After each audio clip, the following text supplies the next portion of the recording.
하나님을 알자. 힘써 알자. 하나님에 대한 지식, 하나님을 아는 지식, 평신도 신학, 조직 신학. 오늘은 교회론으로 은혜의 방편, 하나님의 말씀, 이렇게 제목을 올립니다. 예, 성경 말씀은 사도행전 20장 32절, 데살로니가전서 2장 13절 말씀입니다. 저는 어디서부터 호기심이 매우 많은 아이였습니다. 그래서 그런지 이런저런 여러 가지 의문들을 끊임없이 생각해 내곤 해서 드렸습니다. 자, 죄로 인하여 죄인으로 타락한 인류에 대해서 의문이 들어 많은 생각을 하여 드렸습니다. 그러나 그 의문은 좀처럼 풀리지를 않고 저의 뇌리에서 사라지지를 않고 자리를 잡았습니다. 예, 그러던 중 성인이 되고 어느 날인가 성경을 읽던 중에 이 말씀을 읽게 되었습니다. 말씀이 이러합니다. 성경을 알았나니 성경은 능히 너로 하여금 그리스도 예수 안에 있는 믿음으로 말미암아 구원에 이르는 지혜가 있게 하느니라. 모든 성경은 하나님의 감동으로 된 것으로 교훈과 책망과 바르게 함과 의로 교육하기에 유익하니 이는 하나님의 사람으로 온전하게 하며 모든 선한 일을 행할 능력을 갖추게 하려 함이라. 예, 디모데후서 3장 15절에서 17절의 말씀으로 사도 바울이 사랑하는 제자, 정말 아들과 같은 제자 디모데에게 한 서신서에서의 말씀입니다. 바로 이 말씀을 근거해서 성경에서 그 의미를 알았습니다. 예, 오늘은 기독교 믿음의 근간이라고 할 수 있는 조직 신학에서 가르치는 조직 신학 교회론으로 교회의 성질에 관한 내용을 정리한 교회론의 9가지의 과제 중 6번째 과제로 은혜의 방편, 그러니까 하나님의 말씀에 관한 진의를 알아봅니다. 할렐루야. 자, 물론 이 교회론 역시 실제적으로나 교리적으로나 고귀한 가치를 가진 진리면은 틀림없습니다. 따라서 신구약 성경에 명백히 기초하고 있음도 물론입니다. 그러므로 교회론에 관한 이 교리 역시 성경 이외에 다른 사료에서는 배울 수가 없고 다만 신앙으로서만 받아들일 수 있다는 것을 말씀드리면서 오늘의 말씀을 시작합니다. 예, 제가 배운 조직신학에서 교회론 하면 교회론의 9과제로서 교회의 정의와 본질, 그리고 구별, 교회의 속성과 3대 표지, 교회의 정치, 교회의 권세, 교회의 임무, 은혜의 방편, 즉 하나님의 말씀, 그리고 성례, 세례, 성찬, 이렇게 9가지가 연상됩니다. 자, 오늘은 교회론에서 여섯 번째로 가르치는 교회의 은혜의 방편, 즉 하나님의 말씀을 알아봅니다. 할렐루야. 자, 여기서 은혜의 방편이란, 자, 성령께서 사람의 마음에 믿음을 일으키고 감화시키기 위해서 보통 사용하시는 수단을 뜻합니다. 그러니까 즉 하나님은 사람의 영혼에게 이 은혜의 방편을 통하여 성령의 초자연적인 감화, 즉 은혜를 끼쳐 주십니다. 자, 그리고 통상적인 은혜의 방편은 하나님의 말씀과 성령, 즉 성령과 성례, 곧 세례와 성찬뿐입니다. 자, 참고로 말씀드리면 로마 천주교에서는 가장 중요한 은혜의 방편을 성례라고 하기는 하지만, 자, 하나님의 말씀이야말로 은혜의 가장 중요한 방편이 되는 것입니다. 자, 그럼 먼저 첫째로 1번입니다. 1. 하나님의 말씀의 의미, 이렇게 제목을 올립니다.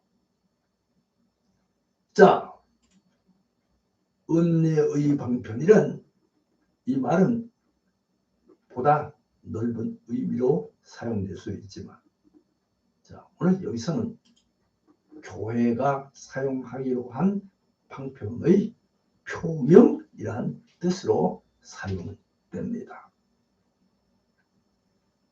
자, 그러니까 우리가 하나님의 말씀을 은혜의 수단 혹은 방편이라고 말할 때, 자, 그것은 바로 하나님의 영감된 말씀, 즉 신구약 성경과, 자, 교회에서 전파하고 있는 말씀, 그러니까 복음 전도나 또 이 설교를 의미합니다. 자, 성령께서는 교회의 확장과 성도의 건덕 및 양육을 위하여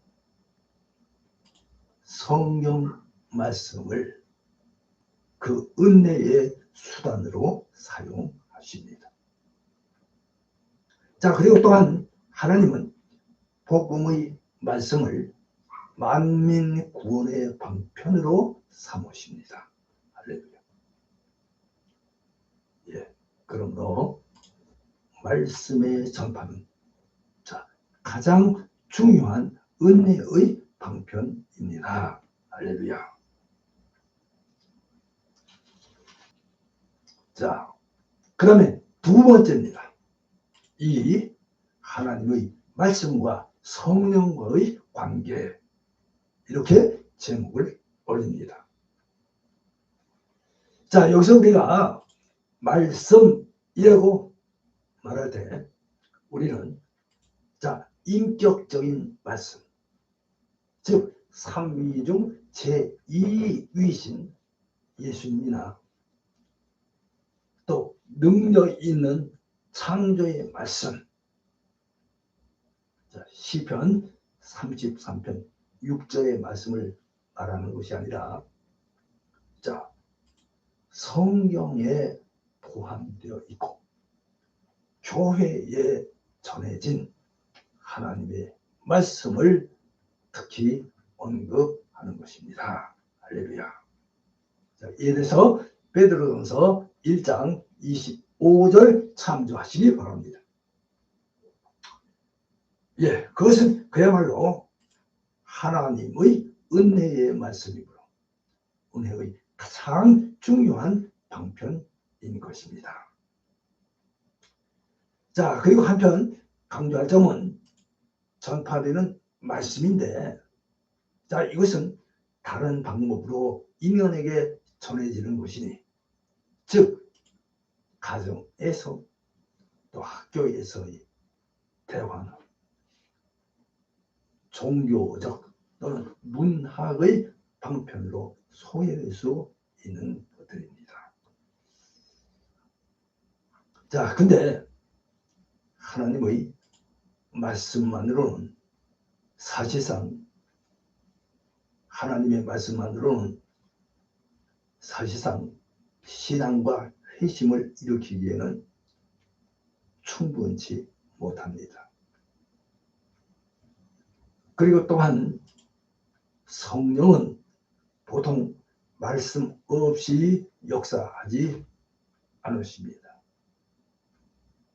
자, 그러니까 곧 성령께서는 반드시 말씀 안에서 말씀과 더불어 말씀에 의하여 일하십니다. 자, 그러니까 구속 사역을 적용하심에 있어서 성령님은 말씀을 그의 기구로 사용하시는 것입니다. 할렐루야. 네, 이에 대해서 에베소서 1장 13절 또 6장 17절 각각 참조하시기 바랍니다. 예, 그 말씀은 성령의 역사를 통하여서만 은혜의 방편에 효과가 된다고 말씀드리겠습니다. 자, 그리고 한편 성령은 믿음과 회심을 일으킬 수 있긴 하지만 역시 말씀을 떠나서는 통상적인 역사를 하지 않으십니다. 할렐루야. 그 말씀만은 믿음과 회심을 일으키는데 충족치 않지만 꼭 필요한 도구인 것입니다. 자, 따라서 말씀의 전파는 성령에 의해서 그 효력이 나타나야만 비로소 충분한 결실을 맺을 수가 있는 것입니다. 할렐루야. 여기까지고요. 자, 이제 3번입니다. 3번 은혜의 방편으로서의 말씀의 두 부분, 이렇게 제목을 올립니다. 자, 은혜의 수단이요 방편인 하나님의 말씀은 크게 두 부분, 즉 율법과 복음으로 구분되고 있다고 말씀드리겠습니다. 자, 그럼 먼저 작은 1번입니다. 율법. 은혜의 방편으로서 율법은 하나님의 의지를 나타내 보이신 것으로서 성경의 명령과 금지의 형식으로 기록되어 있습니다. 자, 이 율법의 기능이나 목적은 사람의 마음속에 죄를 깨닫게 하여 회개시키려는 데 있습니다. 자, 로마서 3장 19절에서 20절 참조하시기 바랍니다. 그러니까 먼저 인간으로 하여금 죄를 자각, 즉 의식해 가며 로마서 3장 20절 율법의 요구에 응하기에 무능함을 깨닫게 하고 그리스도께로 인도하는, 자, 마치 몽학 선생, 그러니까 초등교사, 이렇게 이해하시면 되겠습니다. 몽학 선생이 되게 하시는 목적이 있습니다. 갈라디아서 3장 24절입니다. 자, 그리고 또한 율법은 신자들의 생활 규칙이므로 그들의 의무를 상기시키며 생명과 구원의 길로 인도해 줍니다. 자, 그럼 이제 두 번째입니다. 두 번째는 복음, 이렇게 작은 제목을 올립니다. 자, 여기 복음은 예수 그리스도 안에 나타난 바 구원의 방도에 있어서의 명백한 표시입니다. 자, 그러니까 복음은 신구약 성경의 화목의 사역, 그러니까 십자가로 알려진 바 되었습니다. 예수 그리스도 안에 있는 하나님의 구속의 사랑을 의미합니다. 그리고 복음의 기능이나 역할은 예수 그리스도께 대한 구원적 신앙을 갖게끔 하려는 데 있다, 이렇게 말씀을 드립니다. 자, 로마서 10장 16절에서 17절 말씀입니다. 그래요. 복음은 죄인들로 하여금 그리스도께로 와서 믿고 회개하도록 권고하며 진정으로 회개하고 믿는 자에게 금생과 내생에 있어 구원의 모든 축복을 약속해 줍니다. 자, 그리고 또한 복음은 믿는 모든 자를 위한 구원에 이르는 하나님의 능력입니다. 할렐루야. 자, 로마서 1장 16절, 고린도전서 1장 18절 말씀입니다. 할렐루야. 자, 이제 결론의 말씀입니다. 결론입니다. 이상, 자, 성경적으로 조직신학 교회론으로 9가지 중에서 은혜의 방편이란 성령께서 사람의 마음에 믿음을 일으키고 감화시키기 위해서 보통 사용하시는 수단을 뜻하는 것으로, 하나님은 사람의 영혼에게 이 은혜의 방편을 통하여 성령의 초자연적인 감화, 그러니까 은혜를 끼쳐주심을 말씀드렸습니다. 자, 로마 가톨릭 천주교에서 가장 중요한 은혜의 방편을 성례라고 하지만, 그러나 사실 통상적인 은혜의 방편은 하나님의 말씀과 성례, 곧 세례와 성찬뿐입니다. 물론 이 역시 여러 가지 특성을 내포하고 있기에 신앙의 위대한 신비 중 하나로 인간의 이해를 훨씬 초월하고 있는 것임을 말씀드립니다.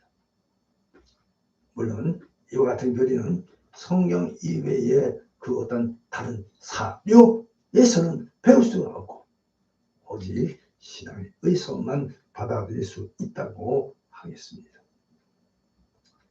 자, 이제 말씀을 마치면서 여기서 중요한 것은 하나님께서 범죄하고 타락한 인간이 구원에 이르는 하나님에 대한 지식, 하나님을 아는 지식, 신지식인 성경, 이 성경으로 하나님을 알고 믿어 구원에 이르는 은혜에 참여하기를 원하시고 축복하시는 점입니다. 이 점을 믿으시고 믿음 생활 잘 하셔서 하나님의 구원에 이르시기를 주님의 이름으로 축복합니다. 자, 이제 생각해보기, 오늘은 두 가지 말씀을 드립니다. 자, 생각해보기 1번, 하나님의 말씀에 대한 바른 태도에 관하여 생각해 보시기 바랍니다. 누가복음 8장 15절, 사도행전 17장 11절, 데살로니가전서 2장 13절을 참고하시기 바랍니다. 그 다음에 두 번째로는 율법과 복음의 구별이 구약과 신약의 구별과 반드시 일치하고 있는지를 생각해 보시기 바랍니다. 자, 여기까지고요. 이제 다음 시간에는 더 좋은 말씀으로 함께 하겠습니다. 기도합니다.